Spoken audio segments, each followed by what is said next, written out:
Hi ladies and gentlemen, we're going to do 6-3 today, which is on arcs and angles.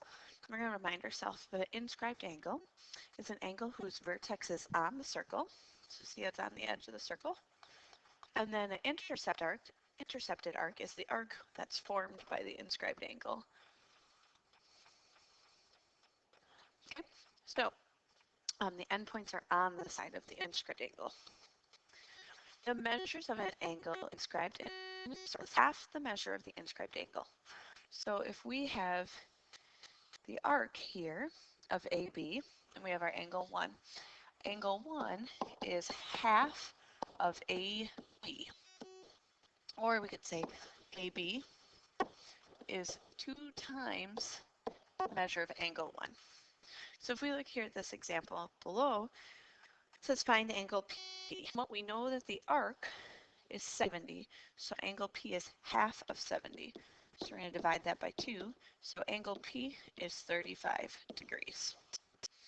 If we want to find PO, we know the opposite, we know the angle, and so we're going to find the arc by multiplying it by 2.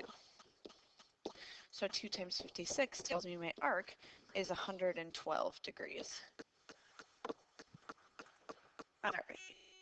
So if two inscribed angles intercept the same arc, then the two angles are congruent. So if we look here, we have our intercepted arc, and angle A and angle B both have the same endpoints there. I'll outline them in 2 different colors. So here's angle A with its endpoints on my intercepted arc, and here's angle B with my endpoints on my intercepted arc. They both have the same endpoint, so therefore angle A and angle B are congruent. Here's another really good example. Here's my arc, AC. It's got a measure of 82 degrees, and I have 4 different angles here. 1, we have 2, we have 3, and we have 4. 4 different angles. They all have different arcs, but they all have the same endpoints, so all of them are congruent to each other. All right. Angles that are inscribed in a semicircle are right angles. So if we look here, here's my angle, and here my arc is going to be here.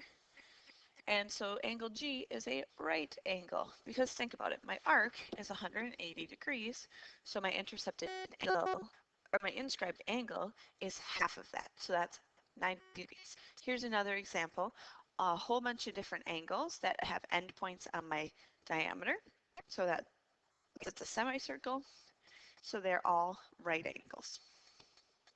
Okay, a quadrilateral that's inscribed in a circle is called a cyclic quadrilateral. So inscribed, it's inside my circle, which is different than circumscribed, which is what we looked at yesterday with tangents, where that's the outside. Okay, the opposite angles of a cyclical quadrilateral are supplementary. So opposite angles, W and Y, are going to be supplementary. So if I want to find angle Y, it's 180 minus my 95. All right, so then my angle is going to be 85 degrees. Okay, and the same idea, Z and X are going to add together to give me 180. So if angle X, 180 minus my 60, we have 120 degrees. So these angles are supplementary if they are opposite of each other. Okay, a line that intersects a circle in 2 points is called a secant. A secant occurs inside my circle, which is different than my tangent that we talked about on the previous notes, which intersect in one place, and that's outside of my circle. A chord is kind of a type of secant, it's just, it has the endpoints, it's not just intersecting. All right. When we have parallel lines that intercept a circle, the arcs that are between the parallel lines are congruent. So that would be here and here. So AC, arc AC, is congruent to arc BD.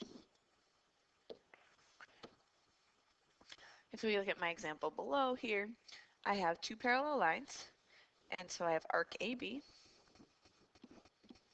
and it's going to be congruent to arc CD. All right, and here are your problems. To practice, it's going to use all of these previous topics that we just talked about. We'll see you guys.